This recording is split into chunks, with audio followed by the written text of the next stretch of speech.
I discovered an interest in fashion when I was very young. I remember my grandfather used to wear like this red silk shirt every Friday to go out and stuff like that. And I always, with these brown like pants, and he wore the same outfit every week. And I was always intrigued on how he did it, the textures, the fabrics. My dad was into fashion always also, so he was the one wearing suspenders with the white button down to church and things like that. So I was always intrigued in fashion. I didn't always monetarily have the means to get exactly what I wanted, but I was always into it. My mother was a single mom, you know, worked the job an hour away from where we lived just to put food on the table, and she, you know, she made the best for us. She worked hard, and whatever she could afford for us, she would. So if there was one piece that we wanted, I would tell her, you know, a couple different times just so she would get it. And you know, she would always surprise me with that one piece that I always wanted, whether it be a holiday or whether it be, you know, Easter or whatever it was. She would always kind of surprise me and make sure I got that one piece that I wanted.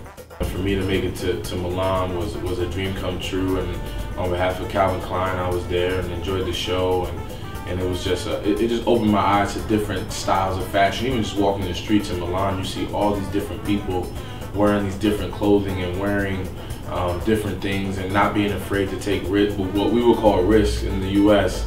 In Milan, they wear that on a daily basis, so it was good to kind of see that, and it was definitely inspiring.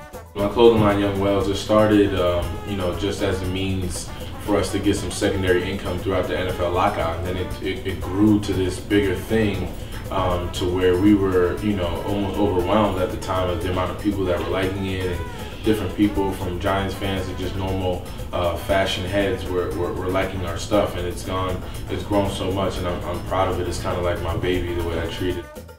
I think slowly we're stepping up our fashion game, especially in obviously the basketball world has kind of owned it, but I think the football world is slowly creeping up as well. I think we're doing a good job of you know, expressing ourselves through fashion, which wasn't the norm in the past, but I think it's doing a good job of expressing ourselves, and it's definitely coming to the forefront right now.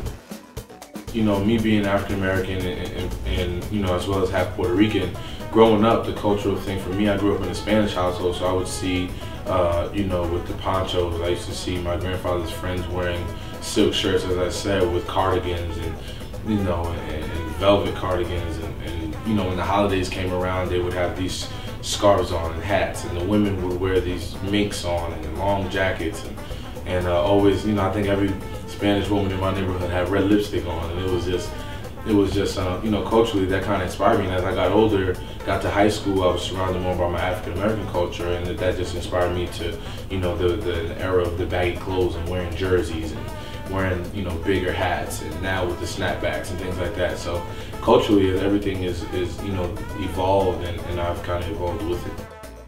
I did not imagine that the salsa would be this crazy. I just wanted to have, you know, growing up, everybody had kind of a cool end zone dance, and mine kind of came by accident. My coach kind of just told me to do it, and he was, you know, telling me to do it so many times that I was just like, yeah, I'll do it. And then when game time came around, my first catch, I take it up the sideline and score, and it was just crazy, and I felt like I had to do the dance at that point. I've been fortunate to create a niche for myself and to be able to do it on such a large stage in a largely Hispanic dominated city like New York, New Jersey area. And to be Latin has been amazing, and it's been a lot of fun too. I mean, I can't walk down a city street without people yelling salsero or yelling, you know, salsa man or something like that. So it's pretty cool.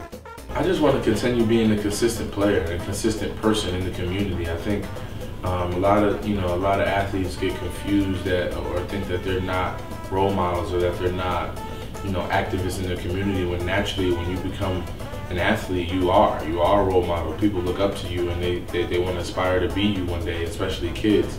And you know, I just want to continue to be a positive role model, continue to be a consistent player on the field, and be a positive outlook for kids to look at and see that they can, you know, they can be like me one day.